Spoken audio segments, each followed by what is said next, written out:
बघा मित्रांनो, आज आपण डहाणूच्या किनाऱ्यावर आलो आहोत आणि या ज्या आहेत या आपल्या खवळलेल्या समुद्राच्या लाटा कशा असतात या संदर्भात आणि आपल्या डहाणूच्या किनाऱ्याचं नैसर्गिक सौंदर्य आपण बघू शकता. हे बघा मित्रांनो कशा लाटा येत आहेत, परंतु खवळलेला समुद्र आहे त्याच्यामुळे पुढं जाणे बरोबर नाही. आपण बघू शकता ह्या बघा लाटा कशा येतात. ओ माय गॉड, लाटा जबरदस्त येतात आणि आपण इथे या समुद्राची खोली वरती एकदम हे आहे सरपट आहे आणि आतमध्ये जो आहे तो भरपूर खोल असल्यामुळे इथं आपण जास्त रिस्क घेण्याचा प्रयत्न करत नाही. हे नको हे बघा आलं मित्रांनो, पाणी आहे बघा एकदम सुंदर असं विशाळ असं पाणी येतंय आणि तुम्ही बघा किती सुंदर असे लाटा येतात. जरूर आपल्याला जर वेळ भेटला तर वेळात वेळ काढून आता या परिसरामध्ये भेट देऊ शकता आपण. आली आली आली आली आली आली लाट आली एकदम भांगीचे लाटा किती सुंदर असे दिसत आहेत बघू शकता मित्रांनो. ओ माय गॉड, व्यवस्थित बघाल तर असं वाटतं की आपण कुठेतरी एका वेगळ्या दुनियेमध्ये आलेलो आहोत. आणि हो, आपल्याला जर खूपच टेन्शन असेल तर खरंच आपण इथं यावं, थोडा वेळ बसावं. बसल्यानंतर एकदम आपल्याला मनावरचा जो ताण आहे तो एकदम निघून गेल्यासारखी निघून जाऊन आणि एकदम फ्रेश वाटतं. तर आपण बघा हा डहाणूचा किनारा, डहाणूच्या किनाऱ्यावर आहे ना, डहाणू ज्याप्रमाणे गोव्याचा किनारा आहे तसाच आपला हा डहाणूचा स्वच्छ आणि सुंदर असा डहाणूचा किनारा. आणि हा आलं पाणी आलं, इथं फेसाळ पाणी आलं आहे बघा. आज भांगेची भरती असल्यामुळे एकदम स्वच्छ सुंदर असं पाणी आलेलं आहे.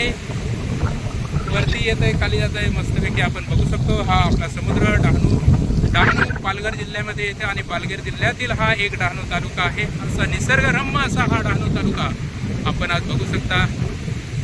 डहाणू तालुक्यातील समुद्र आणि समुद्र परिसरातील किती स्वच्छता आहे या संदर्भात आपण बघू शकता. आपला हा डहाणू तालुका हा ग्रीन वेस्टर्न घाटातील ग्रीन जे आहे ग्रीन. ओ माय गॉड, किती सुंदर असे लाटा येतात. हा लाटा मुंबईच्या तर लाटा बघतोच, पण आज जे आहेत त्या आपण डहाणूच्या पण लाटा बघू. परंतु आपण आज जे आहोत ते डहाणू चौपाटीला आलेलो आहोत आणि या भांगेच्या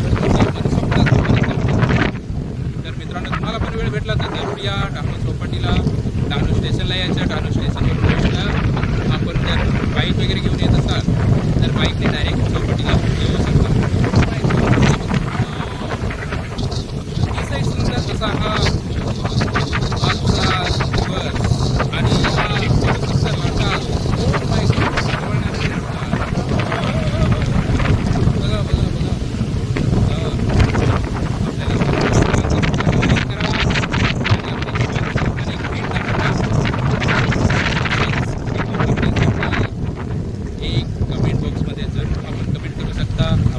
कशी वाटते ही डहाणूच्या किनाऱ्याची स्वच्छता आणि कसा समुद्र आणि हा किनारा सुंदर आहे या संदर्भात आपण जे आहे. जय हिंद, जय महाराष्ट्र. लाटा येतात, विशाळ लाटा येतात. परंतु आम्ही कपडे आणलेले नसल्यामुळे आम्ही काय जास्त भिजण्याचा प्रयत्न करत नाही, कारण आम्हाला अजून परत जायचं आहे, बऱ्याचशा ठिकाणी जायचं आहे, 2-3 ठिकाणी कामाला जायचं आहे. इथून परत जायचं आहे आम्हाला बोटवर, किल्ल्यावर जायचं आहे, किल्ल्यावरनं जायचं आहे परत डहाणूला, त्याच्या डहाणूवरनं परत आम्हाला जायचं आहे पालघरला, पालघरवरनं परत आम्हाला जायचं आहे मांजऱ्याला. त्याच्यामुळे आम्ही काय भिजण्याचा प्रयत्न करू शकत नाही. परंतु या लाटांचा तुम्ही मनसोक्त आनंद घेऊ शकता. बघू शकता मित्रांनो कशा येतात लाटा. आम्ही काय जास्त आतमध्ये जाण्याची रिस्क घेणार नाही, कारण आपण बघू शकता. हो हो हो हो हो हो हो no no no no no my God.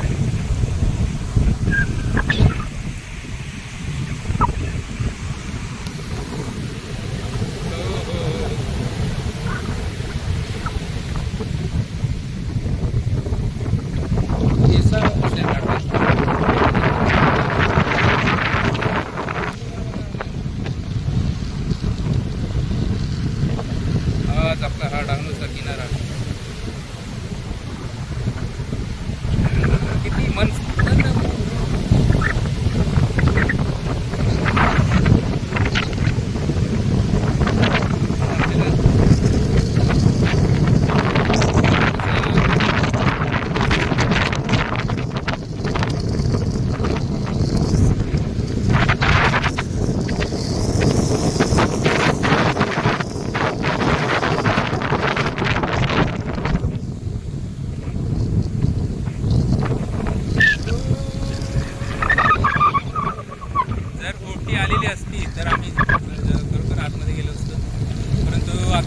महत्त्वाचे म्हणजे जुलैचा महिना आहे आणि या जुलैच्या महिन्यामध्ये रिस्क घेणं हे खूपच धोकादायक असू शकतं. कारण आपल्या या समुद्राची जी आहे ते आम्हाला लहानपणापासून आम्ही इकडे येत असल्यामुळे आम्हाला या समुद्राबद्दल खूप माहिती असल्यामुळे आम्ही रिस्क घेत नाही. किती सुंदर अशा